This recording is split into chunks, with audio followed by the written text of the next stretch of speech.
नमस्कार बच्चों, मैं आपकी हिंदी की अध्यापिका अमनदीप। आज हम कक्षा 11 के पाठ 3 दोपहर का भोजन करने जा रहे हैं, जिसमें आपको बहुत ही मज़ा आने वाला है इस कहानी को पढ़ने के बाद।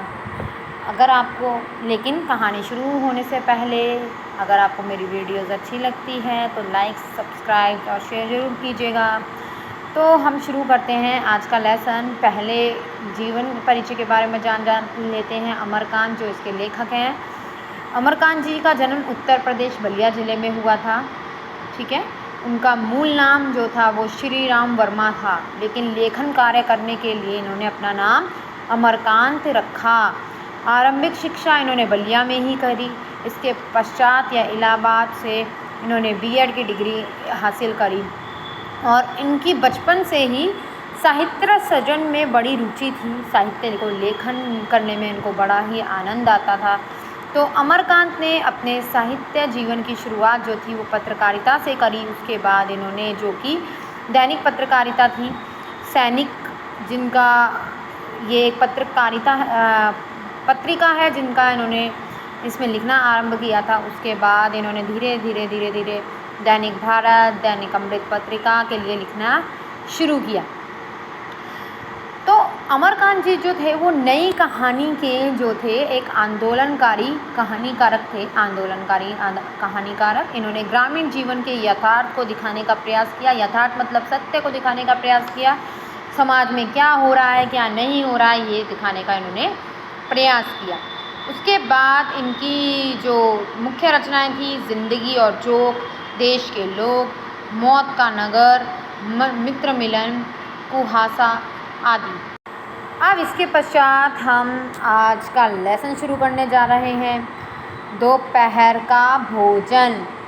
सभी बच्चों को टाइटल से ही पता चल रहा होगा, जैसे कि इसमें बताया गया है दोपहर का भोजन। दोपहर का भोजन का मतलब क्या है? दोपहर का खाना। तो इस पाठ के अंदर यही बताने की कोशिश की जा रही है कि किस तरीके से दोपहर का भोजन जो पाठ है वो आपको असल ज़िंदगी में गरीब परिवारों के अंदर क्या होता है वो बताने का प्रयास यहाँ पर किया जा रहा है। तो सबसे पहले हम जानते हैं कि मेन कैरेक्टर कौन कौन है। यहाँ पर मेन कैरेक्टर जो है वो सिद्धेश्वरी है। उसके 3 बेटे हैं। मुखिया जी हैं जो उनके पति का नाम है। ठीक है, तो कहानी की शुरुआत ऐसे होती है कि सिद्धेश्वरी जो है वो खाना बनाने के लिए चूल्हे को बुझा देती है। खाना बनाने के बाद चूल्हे को बुझा देती है और अपना सिर पर मतलब घुटनों पर अपना सर रख के लेट जाती है और पैरों पर चलने वाली चींटियों को देखती रहती है। तो सिद्धेश्वरी जो है इस पाठ की मुख्य किरदार है, जिसके चारों तरफ पूरी कहानी घूम रही है। ठीक है, तो इतना ही नहीं, अब वो क्या है कि कुछ भी नहीं खाया पिया उसने और अचानक से वो पानी पी लेती है। तो वो वहीं पर लेट जाती है, क्योंकि खाली पानी पीना और कई दिनों तक कुछ ना खाना, तो उससे क्या है, एक पेट में अजीब सी सुसुहाहट सी हो जाती है। तो वो बताने की उसने बताया कि क्या हुआ उसके साथ। फिर उसके बाद उसका एक छोटा बेटा है जो क्या है, बहुत ही कमज़ोर है। वो 6 वर्षीय लड़का है लड़के का नाम है, सबसे छोटा बेटा जो सिद्धेश्वरी का, वो 6 वर्षीय है, जिसका नाम है प्रमोद, जो क्या है, एक हड्डियों का ढांचा बन चुका है, क्योंकि उसको कई दिनों तक खाने को नहीं मिला। मानसिक तौर से बीमार रहता है वो, इस वजह से वो एक चारपाई पर ही लेटा रहता है और उस पर अनगिनत मक्खियाँ भिनभिना रही होती हैं। इतनी ज़्यादा गरीबी है उनके परिवार में कि वो उसको पूरे तन को उसके ढक भी नहीं पा रही, और उसको क्या दे रही है, उसके ऊपर एक फटा पुराना अपना ही कोई गंदा ब्लाउज़ का कपड़ा डाल देती है। तो इस पेज के अंदर तो यही बताया गया। उसके बाद क्या होता है, उसके बाद जो है उसका बड़ा बेटा आता है रामचंद्र, जिसका नाम है रामचंद्र आकर तुरंत दोपहर के खाने के लिए बैठ जाता है। उसका मुँह लाल है, चढ़ा हुआ है। तो सिद्धेश्वरी में हिम्मत नहीं होती कि वो कुछ पूछ सके अपने बेटे से। तो थोड़ी देर तक वो खाना खाता है खाना खाने के बाद उसकी पूछती है, उसकी माँ डरते डरते पूछती है और तुम्हारे लिए कुछ लाऊं, लेकिन होता क्या है, कुछ भी खाने के लिए नहीं होता।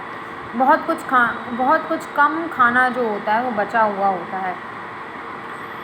तो रामचंद्र जो है वो 21 वर्षीय बालक है, दुबला पतला है। वो क्या है, इंटर का पास कर चुका है और नौकरी की तलाश कर रहा है, लेकिन उसे अभी तक नौकरी नहीं मिली है। तो सिद्धेश्वरी जो है वो खाना ला कर देती है, रामचंद्र खाना शुरू करता है। रामचंद्र जो है वो अपने मंझले भाई मोहन के बारे में पूछता है। मोहन जो है वो 18 वर्षीय युवक है, तो मोहन के बारे में पूछता है। तो सिद्धेश्वरी जो है यहाँ पर अपने दोनों बेटों के बीच में झगड़ा ना हो, इसीलिए वो बोलती है कि नहीं, मोहन तो क्या है, बड़ी मेहनत कर रहा है, वो हाई स्कूल में है, लेकिन वो बहुत अच्छे नंबरों से पास होगा, आगे जाकर वो कुछ ना कुछ करेगा। तो रामचंद्र से सिद्धेश्वरी झूठ बोलती है। धीरे धीरे क्या है, रामचंद्र जो है वो, क्योंकि वो फ्रस्ट्रेट हो चुका है, उसको नौकरी नहीं मिल रही है, दूसरा परिवार की हालत ऐसी है कि उसको 2 टाइम का खाना भी ढंग से नहीं मिल पा रहा। तो उसके बाद जो है सिद्धेश्वरी जो है वो रामचंद्र से पूछती है, क्या तुम और खाना लोगे, जबकि खाने के लिए बहुत कम रोटियां हैं और इतने बड़े परिवार को खिलाने के लिए सिद्धेश्वरी के पास जगह नहीं है और ना ही उसके पास इतना पैसा है कि वो उनको इतना कुछ खिला सके। तो बस एक पानी की तरकारी वाली चने की सब्ज़ी बनाई जाती है और इसके बाद सिद्धेश्वरी जो है वो हर किसी के आने वाले से दोपहर के खाने के लिए जो भी आता है सबसे यही पूछती है कि दोबारा कुछ खाओगे या नहीं खाओगे। उसके बाद रामचंद्र जो है वो हड़बड़ाकर, क्योंकि सिद्धेश्वरी मोहन के बारे में रामचंद्र से झूठ बोलती है, उसके बाद रामचंद्र जो है वो अपने काम पर निकल जाता है। उसके बाद उसका मंझला बेटा आता है मोहन, वो भी आलती पालती डालकर पीढ़े पर बैठ जाता है खाना खाने के लिए।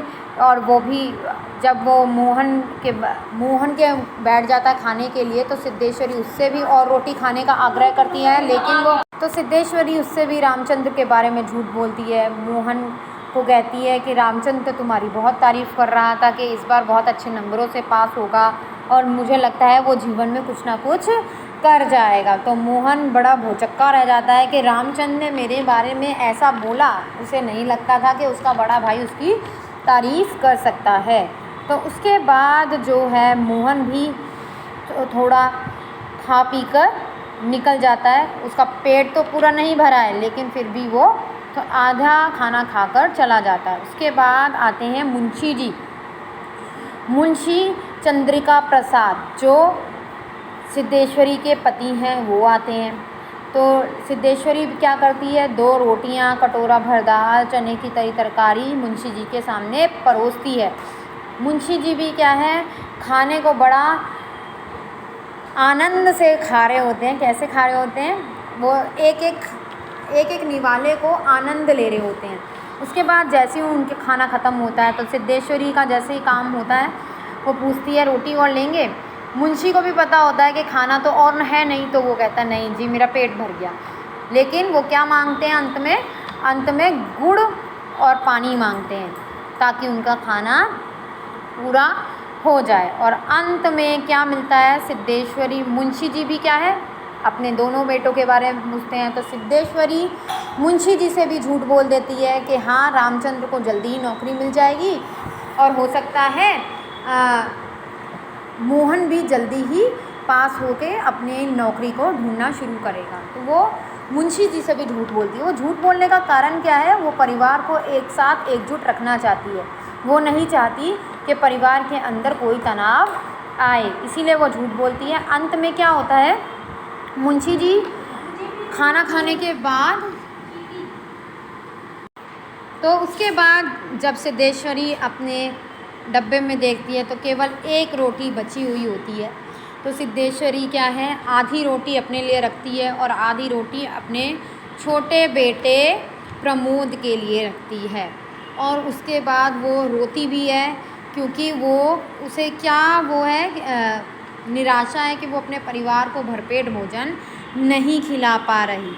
और वो उसकी छलछलाई आँखों से पूरे परिवार के सदस्यों के बारे में सोच रही होती है। तो ये कहानी के माध्यम से आपको समझ में आ ही गया होगा कि सिद्धेश्वरी एक ऐसी महिला है जो बहुत ही मजबूत है, जो अपने परिवार को एकजुट रखना चाहती है, सबको एक साथ देखना चाहती है।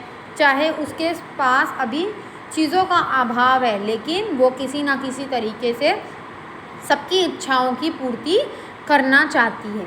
ठीक है बेटा, इस लेसन को समझकर एक बार फिर दोबारा पढ़िएगा, और अगर आपको समझ में आया हो तो कमेंट बॉक्स में बता दीजिएगा।